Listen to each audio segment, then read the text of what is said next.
faire la cuisine, aller chercher les enfants à l'école, vider la poubelle, mais aussi prendre des décisions, faire les comptes. Que de choses à faire dans une maison. Heureusement, dans un couple, les tâches peuvent être réparties. Mais réparties comment ? De façon choisie ou arbitraire ? Équilibrée ou non ? Et comment ça évolue dans le temps ? Autant de questions qu'on partage en équipe avec d'autres couples. Et autant de questions qu'on va aborder aujourd'hui à la lumière de ce que nous vivons au quotidien. Ça vous parlera sûrement. Toujours ensemble, un podcast réalisé par les équipes Notre-Dame et RCF. On va commencer, si vous voulez bien, par des exemples concrets. Avant de se rencontrer, on faisait chacun sa cuisine, mais quand on a commencé à vivre ensemble, Florence l'a fait naturellement pour nous deux, sans qu'on ait besoin de se concerter, et ça nous convient bien. À l'inverse, je n'ai jamais été très à l'aise avec les comptes, et je suis bien contente que Jean-Philippe ait pris ça en charge, tout aussi naturellement. Alors pour ce qu'on fait volontiers, la répartition se fait facilement. Mais ça peut être plus difficile quand une tâche est pesante pour Florence et pour moi, comme le ménage chez nous. Pour vous, c'est peut-être autre chose qui vous pèse. Dans ce cas, pour s'y mettre sans trop de difficultés, voilà déjà une petite astuce. On se dit que ce n'est pas une corvée, mais un service. Faire quelque chose dans le but de rendre service lui donne du sens. Rendre service, c'est aussi s'entraider. Et ça, dans une vie de couple, c'est super important.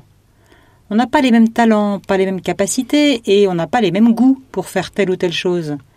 Alors autant que chacun fasse en priorité ce qui lui est plus facile et le plus agréable. Et quand le partage ne se fait pas naturellement, on en parle. Parce qu'on s'est rendu compte que c'est plus agréable de choisir qui fait quoi, plutôt que de subir ce qu'on fait. Par exemple, quand Florence fait quelque chose pour la maison, c'est important que je respecte sa façon de faire, sans la critiquer et sans passer derrière elle. Même si je me dis que j'aurais fait mieux, ou en tout cas autrement. Ouais, c'est vrai, c'est vite fait de penser que j'aurais fait mieux. Et pourtant, plutôt que de critiquer, c'est bien plus bénéfique de dire merci.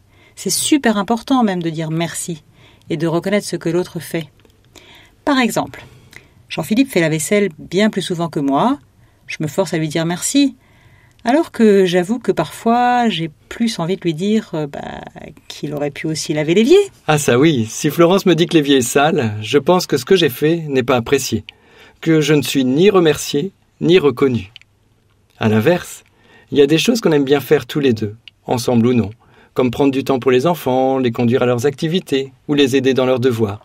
Du coup, on alterne tous les deux selon les circonstances.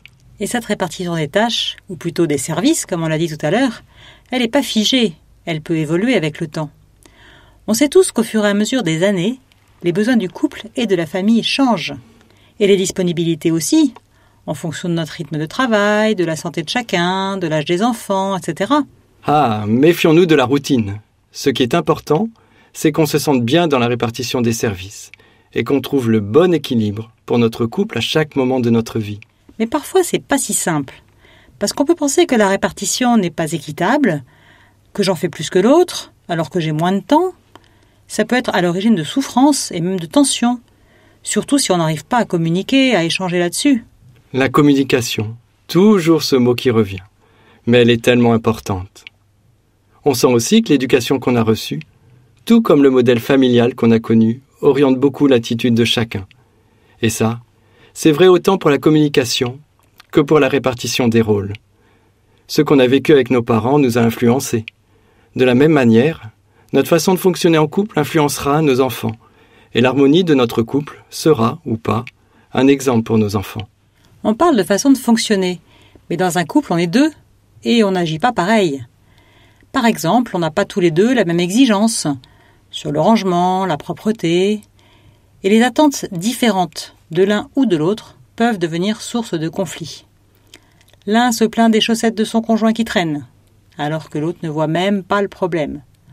Ou l'un exige un ménage parfait, alors qu'il suffit à l'autre d'un coup de balai rapide. Alors, pour éviter un conflit, c'est mieux d'en discuter. Ça permet de prendre du recul par rapport à son ressenti, qui n'est pas forcément le même que celui de l'autre. On en revient à la notion de service. On peut même parler d'actes d'amour. C'est tout aussi vrai dans les petites choses. Je me mets à la place de l'autre et j'essaie de faire ce qu'il attend de moi. D'ailleurs, ça me fait penser à une phrase de saint Ignace qui dit que l'amour doit se mettre plus dans les œuvres que dans les paroles. À ce propos, il y a un modèle qui me parle, C'est l'exemple de Jésus, qui s'est mis au service de ses disciples en leur lavant les pieds la veille de sa mort. C'est un moment hyper fort, ça me touche énormément. Et moi, ça m'inspire pour aider les autres. Et pour donner un peu plus du sens aux tâches moins agréables que je dois faire à la maison. Dans un autre registre moins concret, auquel on ne pense pas toujours, la prise de décision est aussi quelque chose qui se partage, qui peut être bien réparti ou pas.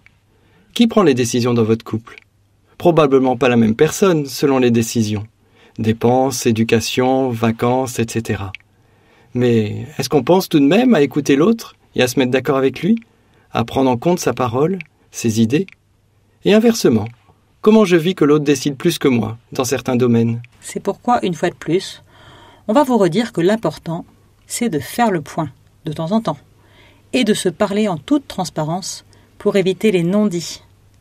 Ça permet de vérifier qu'on est en phase, qu'on respecte le rythme et les envies de l'autre, et aussi de vérifier qu'il n'y en a pas un qui est débordé alors que l'autre a plus de temps libre. En résumé, on peut se dire, ne faisons pas les choses du quotidien par devoir ou par nécessité, mais pour rendre service et pour faire plaisir à notre conjoint. Pensons aussi à dire merci et à valoriser ce que l'autre a fait. Et allons même plus loin, que nos services réciproques soient des gestes d'amour. Alors on vous propose, comme d'habitude, un petit défi pour illustrer cet épisode. Pensez à dire un merci par jour à votre cher et tendre. Et la prochaine fois, on abordera un autre aspect du quotidien du couple.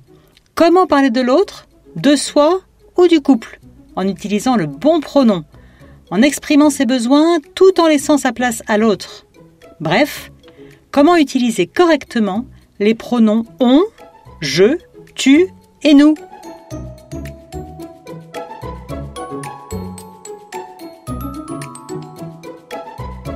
Si le podcast Toujours Ensemble vous a plu, n'hésitez pas à en parler autour de vous, aux couples qui vont bien et à ceux qui ont besoin d'un coup de pouce pour continuer de cheminer ensemble.